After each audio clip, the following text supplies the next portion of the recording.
Shalom, shalom. Hey, first and foremost, I want to give all praise, honor, and glory unto Yahweh, Bahashem, Yahweh Shai, Bahashem, Rachak Badash. Double honors to the elder apostles and the elder bishops of Great Millstone, who rule very well, very beautifully. Double salutations to the Akim out here pushing this gospel in truth and in sincerity to the best of their ability, given to them by Yahweh Bahashem Shai.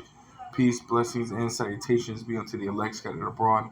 May the election of Yahweh, Ba'ashem, Yahweh Shai, Lord willing, fall upon all your houses.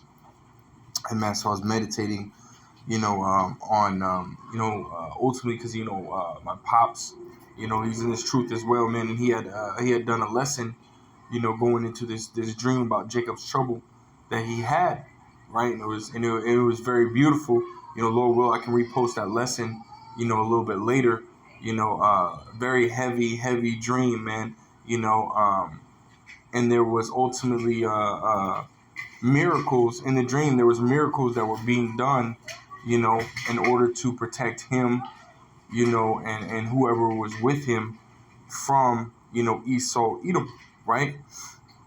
So I was meditating on, the troubles and the tribulations that we're coming up to, right? Because, we're in the last days, man, right? Scriptures say that, all these things that we see, right, the famines, the plagues, the pestilence, the earthquakes, uproars of people, the rumors of wars and so on and so forth. All these things are the beginning of sorrows, meaning that these things are not as bad as what is coming, right? And we understand that Jacob's trouble, right, the hour of temptation is right around the corner, which is the scriptures describe that day as a day that has never, ever been seen before, in existence, man. So we understand that it's going to be a very crazy, very crazy time, man, right? And but also we have to understand that the Lord Yahweh Bashim Shai is with us, right? And that's the time, as well as leading up to that time, there's going to be miracles done, right? And very beautiful miracles, man. And the Lord Yahweh Bashim Shai is going to be our help, right?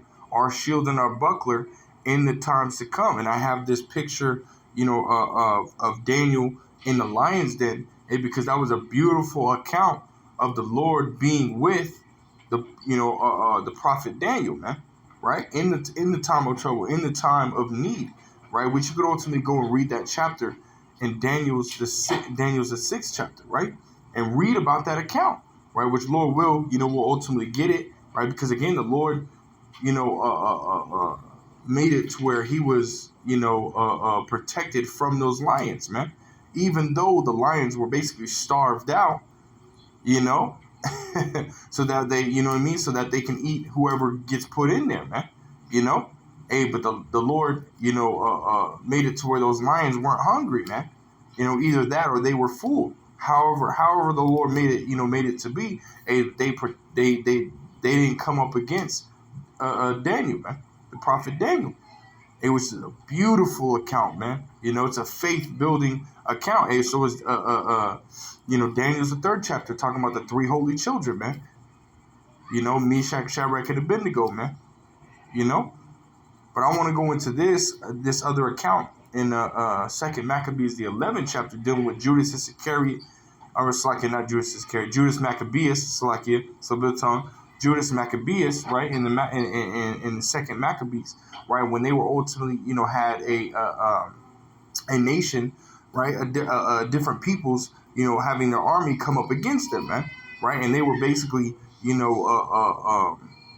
coming up against an army that was stronger than them, right, bigger than them, right, but through their faith, right, through their faith in Yahweh Shai, what happened?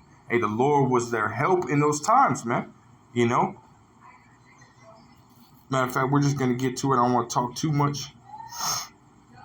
This is Second Maccabees, chapter 11, and we'll start at verse 1. We'll read down, man. Right, it says, not long after the Lysias, the king's protector and cousin, who also managed the affairs, took sort of pleasure for the things that were done. And when he had gathered about 80, which is, it says 80,000, right? 80 is 40 score mean two, right? So 80,000 horsemen, right? Or 80,000 soldiers, right? It says, with all horsemen, he came against the Jews, thinking to make the city an habitation of the Gentiles, right? It says, to make a gain of the temple as of other chapels of the heathen, and to set the high priesthood to sale every year, right, man? So what they wanted to do is they want to profane the temple of Yahweh Shem Yahweh Shai, right, and remove, in the time, it would be the Levites were the priesthood, right? So they remove them from the priesthood and set up their own priests, man, right? It says, which ultimately you can read about in First Maccabees, the first chapter, man. Where Antiochus Epiphanes, right, had ultimately done that, and again, it goes into a deeper account of that, right? Verse 4, it says, not at all considering the power of the Most High, but puffed up with his 10,000 of footmen and his thousands of horsemen and his 80 elephants, right? 80 elephants. He came to Judea and drew near to Bethsura, which was a strong town, but distant from Jerusalem about 5 furlongs, and he lay sore siege unto it. Now when they that were with Maccabeus heard that he besieged the holds, they and all the people with lamentation and tears besought the Lord that he would send a good angel to deliver Israel. Right, man? Because this is a you think about that. We're talking about 80,000 soldiers, man. Some on foot, some on horseback, right? Some riding on these elephants, right? that's a great army right there. 80,000. That's a huge army right there, man. Right? And so they're like, oh shit, hey, we gotta pray to our power, right? Ask for that help, right? And they did that, and the Lord heard that, right? The scriptures say in Psalms the 34th chapter, right, as well as Psalms the 37th chapter, his ears are open unto the cry of the righteous, man. Verse 7, it says, then Maccabeus himself first of all took weapons, exhorting the other that they would jeopard themselves together with him to help their brethren. So they went forth together with a willing mind. And as they were at Jerusalem, there appeared before them on horseback one in white clothing, shaking his armor. Then they praised the merciful power, the merciful Yahweh altogether, and took heart, insomuch that they were ready not only to fight with men, but with most cruel beasts, and to pierce through walls of iron. So the Lord sent an angel, man. Sent an angel to help them, man. And they went to war, right? The angel went to war with them, man. It says, thus they marched forward in their armor, having a helper from heaven, right? An angel, right? It says, for the Lord was merciful unto them.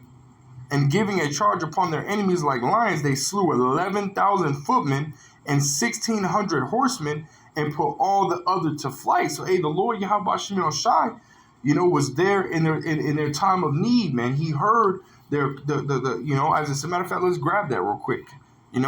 So I think it's Psalms the 34th chapter, right? I think it's verse 15. Right. Psalms 34 and verse 15. It says, the eyes of the Lord Yahweh Shem Yahweh Shai are upon the righteous, and his ears are open unto the cry. So what happened, man? And going back into First Maccabees, right? What happened, right? Mattathias, when he was still alive, what did he do, man? He denounced following the ways of the heathens and their gods, right? And even slew one of the Israelites that went to go sacrifice upon their altars to their gods, man, right? He said, hell no. He was in the same spirit as Joshua, man, right?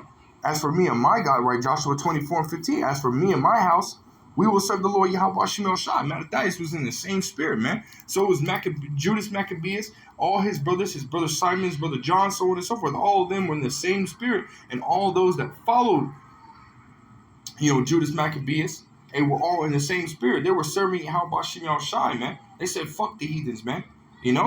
And because of that, their faith was strong in Yahweh Shem Yahweh Shai, right? Those are righteous men, right? That were going to war. Righteous men in the Lord, and they cried unto the Lord Yahweh Shem Yahweh Shai, begging for strength, right? Begging for help, right? And they got that help, man. And this is the same, the same mentality, right? The same spirit that we have to be in, man, right? We have to understand that Yahweh Shemel Shah is the only one that can help us, man. He's the only one that can get us through these situations, right? And so with our faith in Yahweh Shemel Shai, it will allow for those miracles to happen. It will allow for, Yahweh Shemel Shai to send us that help, man. In whatever way it may be, right? Because he could give you those spiritual powers, man, right?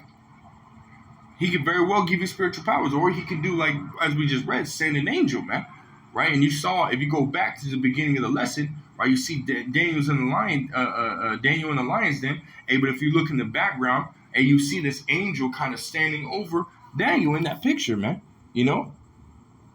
hey, the Lord Yahweh Shemel Shai is always with the righteous, man.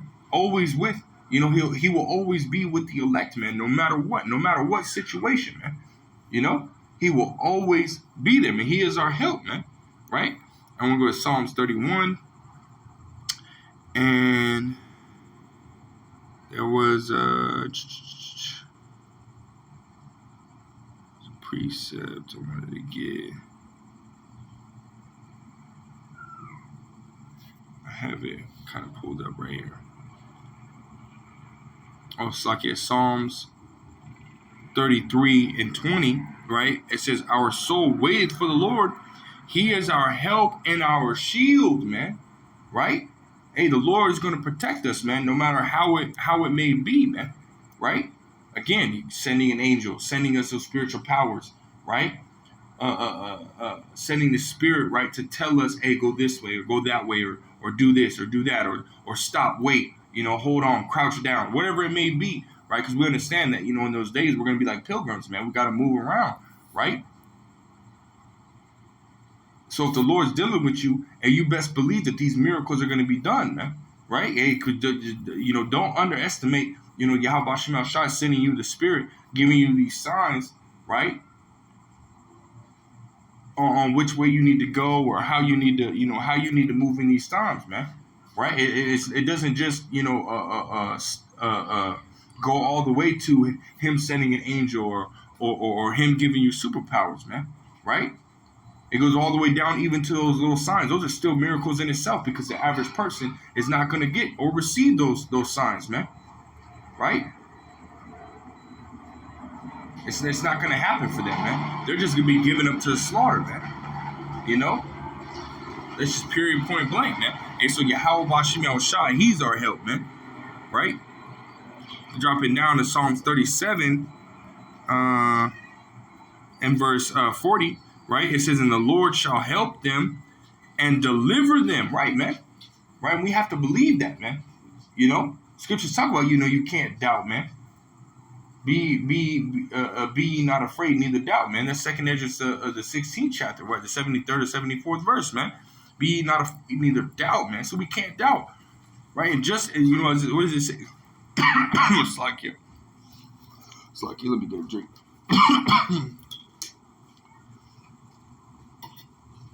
It's like you.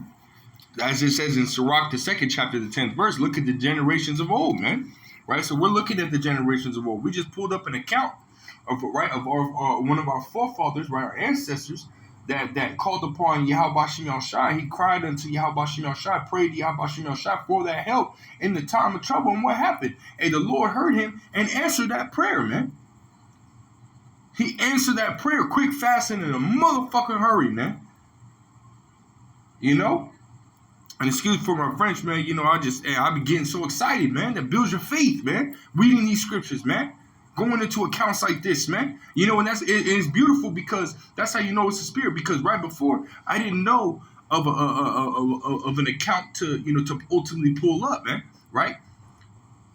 So, Spirit led me to, 2nd Maccabees, the 11th chapter, man. I started reading it down, proofreading it beforehand, and it was a beautiful account, man.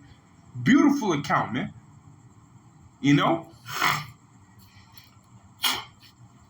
So let me start from the top on this one. Let me go to it this time. Right? It says, let me start up. We'll start at verse 37, right? It says, mark the perfect man, and behold the upright, for the end of that man is peace, right? But it says, but the transgressors shall be destroyed together, man. Right? So if you don't have Yahweh Shem Shai, you don't have faith in Yahweh Shem Shai, which, as Elder Yashua says, faith provokes miracles. So you don't have that faith, and those miracles are not going to be done for you, right? Right? It says, the end of the wicked shall be cut off, but the salvation of the righteous is of the Lord Yahweh Shem Shai. He is their strength in the time of trouble. A kohalor Yahweh Shem Shai, man. Kohalor Yahweh Shem Shai, man. Beautiful, man. Right? Verse 40, it says, and the Lord shall help them and deliver them. He shall deliver them from the wicked and save them because they trust in him, man. You know, and as it says, with Jeremiah, it's like Jeremiah 17 and verse 7, it says, blessed is the man that trusteth in the Lord and whose hope the Lord is, man. That's beautiful, man. Miracles are soon finna be done, man. We're finna see them with our eyes, our own two eyes, man. Lord will, you know, we're gonna be the ones that the miracles are done for, man. Right? As long as we keep the faith, man. So, you keeping the faith will allow that help from on high, man. Allow the help from Yahweh Shem Shai. And no matter how it might come abroad, just know the Lord Yahweh Shem Shai is gonna help you, man. Right? So with that, Lord will, it was edifying. Lord will, it was straight to the point. I want to give all praise, honor, glory, Yahweh Shem Shai, Ba'Shem, Rachach Badashe, double honors to the elder apostles and elder bishops of Great Millstone.